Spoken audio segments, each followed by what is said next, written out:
చేసినప్పుడు వాళ్ళతో మాట్లాడి గవర్నమెంట్కి చాలా పని అవుతుంది. మీ దగ్గర యాక్చువల్ సెంట్ 1 డే ఉంటే మనం 120-130 చూపిస్తాం. మేబీ వాళ్ళు అడ్మిషన్ తీసుకొని డ్రాప్ అయి ఉంటారు. కొన్ని మండలాల్లో ఎక్కడెక్కడి నుంచి వచ్చినట్టు వర్కర్స్ ఇంకా వెళ్ళపాడు నారాయణ చిత్తూరుపేట ఎక్కువైపు ఆ స్పిన్నింగ్ మిల్స్కి వచ్చిన వాళ్ళు పిల్లలు అడ్మిషన్ తీసుకోవాలి. ఎక్కువ టైం లేదు. అందరూ నోట్ చేస్తున్నారు కదమ్మా? ఓకే. ఈ 117కి సంబంధించి కూడా చిన్న చిన్న ఇష్యూస్ ఉన్నాయి. బాగా చేసాం మనము, అన్ని చోట్ల బాగా జరిగింది. ఆ మిగిలిపోయిన ఇష్యూస్ లోకల్గా ఉన్నటువంటి వాళ్ళకి వదిలేసి వాళ్ళే డెసిషన్ తీసుకోవాలి. మనము చాలా సౌకర్యాలు కల్పిస్తున్నప్పటికీ అలాగే మనకి ఇప్పుడు ప్రధానంగా మార్పు ఏంటంటే 117 అని చెప్పేసి అప్పుడు 3, 4, 5 తరగతులను తీసుకొని వెళ్ళి హై స్కూల్లో మ్యాప్ చేయడం జరిగింది. అలాగే మనకి 3, 4 వెళ్ళిన తర్వాత అక్కడ ఎఫ్ఎస్ స్కూల్స్ అంటే ఫౌండేషన్ స్కూల్స్ అని చెప్పి 1, 2 ఉన్నాయి. అలాగే శాటిలైట్ స్కూల్స్ అని చెప్పేసి అంగన్వాడీస్ PP1, PP2తో రన్ అవుతూ ఉంది. దానిని కొంచెం మార్పు చేస్తూ ఈసారి ఏంటంటే మరి మన స్కూల్స్లో ఎక్కడైతే 45 నుంచి 60 మధ్య ఉందో అక్కడ ఉన్నటువంటి స్ట్రెంత్ ఉన్న స్కూల్స్ అన్నింటినీ కూడా MPS schools, model primary schools అని చెప్పేసి చేయడం. అలాగే వితిన్ అంటే 500 మీటర్స్ కానివ్వండి 750 మీటర్స్ మధ్యలో ఉన్నటువంటి ప్రైమరీ స్కూల్ని మనము కలుపుకొని ఈ మోడల్ ప్రైమరీ స్కూల్ చేస్తూ దాని యొక్క ముఖ్య ఉద్దేశం ఏంటంటే ప్రతి స్కూల్లో కూడా ఆ మోడల్ ప్రైమరీ ఉన్నటువంటి స్కూల్స్లో క్లాస్కి ఒక టీచర్ని ఇవ్వడం అనేది జరుగుతూ ఉంది అనమాట. అంటే మనకి లైక్ ప్రైవేట్ స్కూల్స్ లాగా. అలా మన జిల్లాలో మొత్తము ఒక 454 స్కూల్స్ని ఇప్పుడు ఫైనలైజ్ చేయడం జరిగింది, మోడల్ ప్రైమరీ స్కూల్స్. ఆ లిస్ట్ కూడా అంగన్వాడీ వాళ్ళకి కూడా షేర్ చేయడం జరుగుతుంది. అలాగే సార్ ఇప్పుడు చాలా విషయాలు చెప్పారు, బెనిఫిట్స్ ఏమేమి ఉన్నాయి ఏంటనేది కూడా సార్ చెప్పడం జరిగింది. అయితే ఈ సంవత్సరం మరి ముఖ్యంగా మన గవర్నమెంట్ స్కూల్స్లో స్ట్రెంత్ అనేది పెరగాలి, అడ్మిషన్స్ అనేవి పెరగాలంటే ఎవ్రీ ఇయర్ కూడా ఏం జరుగుతుందంటే మనము జూన్లో దీని మీద అంటే మనం వారోత్సవాలని చెప్పేసి నిర్వహించుకొని బడికి అందరినీ కూడా పిలిచే లోపల అడ్మిషన్స్ అన్నీ కూడా మరి ప్రైవేట్ స్కూల్స్కి వెళ్ళిపోవడం అనేది జరుగుతూ ఉంది. మనం లాస్ట్ ఇయర్ ఏం చేసామంటే అన్నీ కూడా ఆన్లైన్లో చేసేసాం మ్యాపింగ్ నియర్ బై స్కూల్స్కి.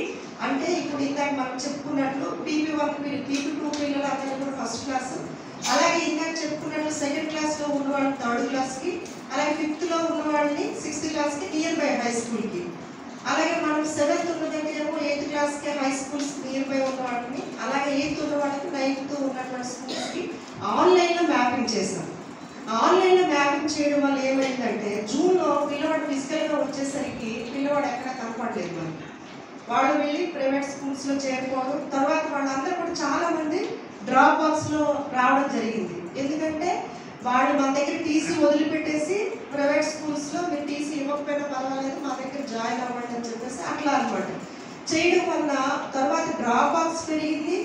మనకేమో స్కూల్లో అడ్మిషన్ పిల్లల సంఖ్య అనేది తగ్గడం జరిగింది. అలాగే మనకి జేడీకి కూడా మరి ఈ సంవత్సరం 1,46,000 పిల్లలకి ఇండియన్ పెట్టడం జరిగింది. మరి ఒక కిట్టు 2,600. అంటే దానివల్ల ఏమైందంటే స్ట్రెంత్ ఎప్పుడైతే తగ్గిందో దాని ఫైనాన్షియల్ బర్డెన్ కూడా ఎక్కువ పెరుగుతూ ఉంది అనమాట గవర్నమెంట్ మీద. కాబట్టి ఇవన్నీ కూడా ఆలోచన చేసి ఈసారి మొట్టమొదటిసారి ఎప్పుడూ లేని విధంగా మరి అంగన్వాడీస్కి అలాగే స్కూల్ ఎడ్యుకేషన్ డిపార్ట్మెంట్ని కోఆర్డినేట్ చేస్తూ మరి గౌరవ కలెక్టర్ గారు ఈ మీటింగ్ని కండక్ట్ చేయటము. మరి ఇక్కడ మన యొక్క ముఖ్య ఉద్దేశం ఏంటంటే మన దగ్గర ఉన్నటువంటి మరి 2031 అంగన్వాడీ సెంటర్స్ ఏవైతే ఉన్నాయో ఇందులో 8,517 మంది విద్యార్థులు మనకి ఇప్పుడు 6 ఇయర్స్ అంటే ఆగస్టు 31కి ఈ 6 ఇయర్స్ ఎవరైతే కంప్లీట్ అవుతున్నారో వీళ్ళందరూ కూడా మన దగ్గరికి రావడం అనేది జరుగుతూ ఉంది ఫస్ట్ క్లాస్. ఈ డేటా అంతా కూడా మరి ఇప్పుడు మనకి కమ్యూనికేట్ చేయడం అనేది జరుగుతుంది. కాబట్టి ఆల్ మండల్ ఎడ్యుకేషనల్ ఆఫీసర్స్ ఎవరైతే ఉన్నారో మీ అందరికి కూడా మన CDPOs సూపర్వైజర్స్తో మరి సార్ ఆధ్వర్యంలో డిఫరెంట్ కమిటీస్ని కూడా మనం వేయడం జరిగింది. ఈ కమిటీస్కి టోటల్గా మన జిల్లా చైర్మన్ గారు అయితే కలెక్టర్ గారు, అలాగే అంగన్వాడీ పాట అని చెప్పి స్పెషల్గా తీసుకునేవాళ్ళం ఇప్పటివరకు. ఇప్పుడు అది లేకుండా మనకు ముందుగా ప్రీప్లాన్గా మనం చేయగలిగే అవకాశం వచ్చింది కాబట్టి అవకాశాన్ని సద్వినియోగం చేసుకోవాలి. ముఖ్యంగా సూపర్వైజర్స్ అందరూ కూడా కార్యకర్తలకి ప్రతి విషయాన్ని పాజిటివ్ నేచర్తో చెప్పండి. అలా చెప్తే వాళ్ళు వింటారు. మనకి ఎంతమంది అయితే ప్రీ స్కూల్ పిల్లలు ఉన్నారో వాళ్ళందరూ 2517 అంటున్నాం. వాళ్ళందరూ స్కూల్లో జాయిన్ అవుతారు. At the same time 3 years నిండిన వాళ్ళందరూ కూడా అంగన్వాడీ సెంటర్లో చేరాలి. అది కూడా మీకు ఈ సందర్భంగానే ఇదే కార్యక్రమంలో మీరు ప్లాన్ చేసుకోవాలి.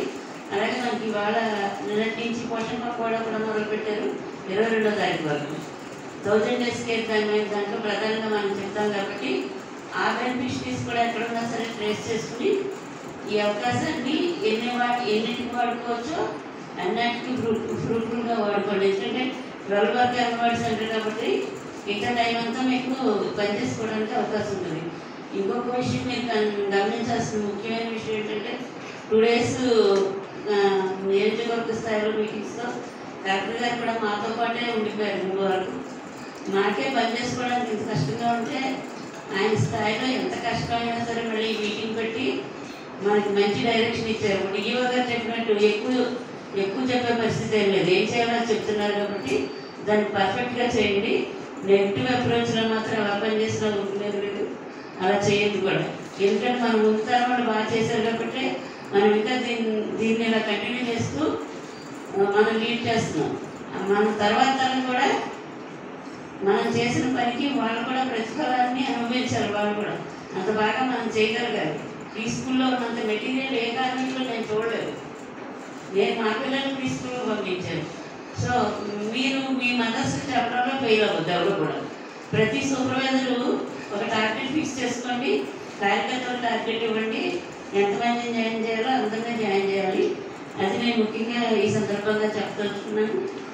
నాకు అవకాశం ఇచ్చిన కూడా ఆన్లైన్ అయితే మనకి ఇప్పుడు ఆప్షన్ లేదు కాబట్టి ఫిజికల్గా తీసుకుంటున్నారు అడ్మిషన్ ఫామ్స్. ఆఫ్లైన్లో తీసుకొని పిల్లలందరినీ మీరు చెప్పినట్టు 21వ తారీఖు నుంచి పై క్లాసులకి ప్రమోట్ చేస్తూ వాళ్ళని ఎంకరేజ్ చేస్తూ వాళ్ళతో పాటు పక్కన ఉండేటువంటి 1-2 ప్రైవేట్ స్కూల్స్కి వెళ్తూ వాళ్ళకి చదువు రాని పిల్లలతో కూడా మాట్లాడుతున్నారు మేడం. ఇప్పుడు మీరు అక్కడికి వెళ్ళినా కానీ పిల్లలకి చదువు రాలేదు, మా దగ్గరికి వస్తే మేము బాగా చదువు చెప్తాము అని వాళ్ళని కూడా అడ్మిషన్ చేస్తున్నారు మేడం. ఇప్పుడు నర్సరాపేటలో ప్రస్తుతం రోజు 11,924 ఉంది మేడం ఈ అకాడమిక్ ఇయర్లో. అది 12,000 అంటే ఇంకా అది చిన్న నెంబర్ కాబట్టి 13,000 దాకా మేము టార్గెట్ తీసుకున్నాం మేడం. 1000 మంది అంటే చాలా కష్టమైన ప్రయత్నం చేస్తామని తెలియజేస్తున్నాం. డ్రాప్అవుట్ సంబంధించి సర్వే చేసినప్పుడు వాళ్ళ దగ్గర నుంచి యాక్చువల్గా ఉన్నటువంటి రీజన్స్ అని రాస్తున్నాం. సరే ఇప్పుడు ఏంటంటే డ్రాప్అవుట్ సంబంధించినటువంటి దాంట్లో సిస్టమ్ ఏంటంటే ఒక మనకి 11 ఆప్షన్స్ ఇచ్చారు. అందులో మైగ్రేటెడ్ అనేది ఓన్లీ అవుట్ ఆఫ్ స్టేట్ ఒక్కటే మనకి ఉంటే మైగ్రేటెడ్ ఇచ్చారు. ఇప్పుడు ఇక్కడ మైగ్రేట్ అయితే మనం ఏం చెప్పామంటే ఎకనామిక్ రీజన్సే పెట్టాం సార్. మన ఏదో పెట్టాలి, మనకి వాళ్ళకి కారణం ఒకటి పెట్టాలి కాబట్టి ఎకనామిక్ రీజన్ పెట్టాం. మైగ్రేషన్తో లింక్ ఉంది. లోకల్ గా ఉండి అంటే మైగ్రేషన్ తీసుకోవట్లేదు. అలా కాదండి, లోకల్ గా ఉండి స్కూల్ కి రాకుండా ఉన్నారని అడుగుతున్నారు సార్. లేదు లోకల్ లేదు, మైగ్రేషన్ అంటే వేరే స్టేట్ లో ఉండి కూడా రావడం లేదా, బయటకు వెళ్ళిపోతున్నారు, వేరే జిల్లాలకు వెళ్తాం. రవిచంద్ర గారు మీరు చెప్పండి. 1-2 పిల్లలు ఉంటే కనుక హాస్టల్ అవకాశం లేదు సార్. లేదండి అక్కడ లేదమ్మా, పక్క మండలంలో వేస్తాం మనం. లేదంటే పక్క మండలంలో కూడా వాళ్ళు పిల్లలకి సపోర్టింగ్ గా తీసుకుంటున్నారు. ఆ వాళ్ళకి వర్క్ సపోర్టింగ్ గా వాళ్ళు తీసుకుని వెళ్తున్నారు. బోర్లు బోర్లు అమ్ముకుంటారు. ఇట్లా చెప్పండి. ఏం చేద్దాం అట్లా అయితే దీని కండిషన్ వచ్చేసరికి ఇట్లా నా మండలం నుంచి బయటకు ఎట్లా వెళ్తున్నారు, బయట జిల్లాల నుంచి ఇక్కడికి వస్తున్నారు సార్. ఇక్కడికి వచ్చి ఏలియాపేట అనే రీహాబిలిటేట్ సెంటర్ సార్ అది. ఆ సెంటర్లో చిన్న చిన్న తెరలు వేసుకొని ఉంటున్నారు. 30 మంది పసిపిల్లలు ఉన్నారండి. వాళ్ళకి ఒక ముసలోడు కాపల బడికి పంపించండి అని అంటే 2 రోజులు పంపించారండి. తర్వాత అంటే ఇప్పుడు నాకు ఆ సెంటర్లోనేమో 15 మంది స్ట్రెంత్. ఈ 30 మందికి భోజనం పెట్టడానికి అవకాశం లేదు.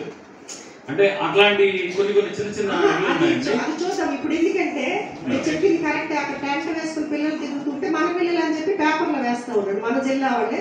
ఇంకా బడికి పోయినటువంటి పిల్లలు సార్ నా ఆలోచన ప్రకారం ఏంటంటే ఒకటి కూర్చోండి మీ అందరూ ఆలోచన.